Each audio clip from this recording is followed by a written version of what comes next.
H1B visa जो है 71% Indians को मिलता है। जिस किसी को भी H1B वीजा मिलेगा और उसके एम्प्लॉयर्स को कहा जाएगा कि भाई $1,00,000 आप जमा करवाइए, तो फिर इसका डायरेक्ट असर हमारे भारत के लोगों को पड़ेगा। मेरी शिकायत ट्रंप से तो है, मगर सबसे ज्यादा शिकायत मेरे देश के प्रधानमंत्री से है।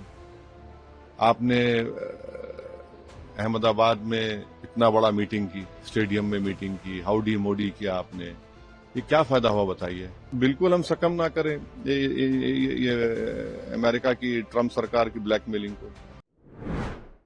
जीएसटी में भारी कटौती की गई है।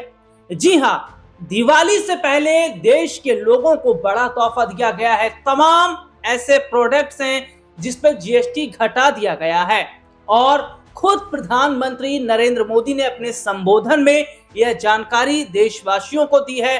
हालांकि इस पर सत्ता पक्ष और विपक्ष आमने सामने हैं। जहां भारतीय जनता पार्टी सरकार के कामकाज की सराहना कर रही है, जनता सरकार के इस फैसले से खुश है, तो वहीं एआईएमआईएम प्रमुख असदुद्दीन ओवैसी का इस पर बड़ा बयान सामने आ गया।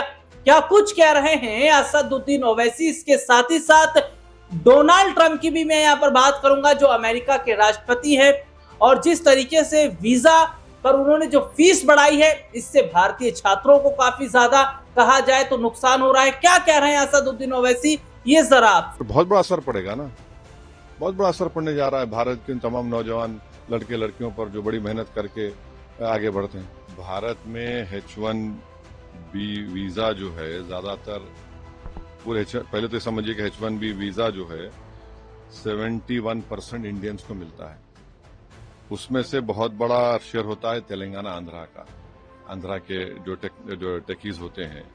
और इस बात का खास ख्याल रखिए कि जो भारत को करीब 125 बिलियन डॉलर का रेमिटेंस होता है। अब अगर आइंदा से जिस किसी को भी H1B वीजा मिलेगा और उसके एम्प्लॉयर्स को कहा जाएगा कि भाई $1,00,000 आप जमा करवाइए, तो फिर इसका डायरेक्ट असर हमारे भारत के लोगों को पड़ेगा, नौजवानों को, जो बड़ी मेहनत करते हैं और बड़े इदारों में, कॉलेजेस में जाकर अपनी तालीम को मुकम्मल करते हैं, और उसका बुरी तरह असर पड़ेगा। मेरी शिकायत ट्रंप से तो है, मगर सबसे ज्यादा शिकायत मेरे देश के प्रधानमंत्री से है। आपने अहमदाबाद में इतना बड़ा मीटिंग की, स्टेडियम में मीटिंग की, हाउडी मोडी किया आपने, ये क्या फायदा हुआ बताइए। और हम लोग क्या कर रहे हैं।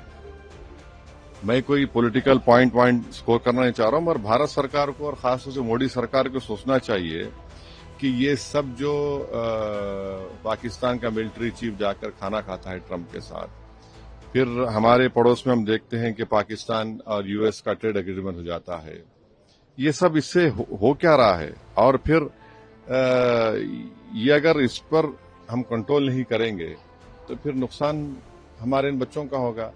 और हम ये उम्मीद करते हैं कि हमारे जितने ट्रेड एग्रीमेंट्स, करीब 16 या 18 ट्रेड एग्रीमेंट्स हम डी-डॉलराइजेशन करके रुपीस में दे रहे हैं, वो करने की जरूरत है।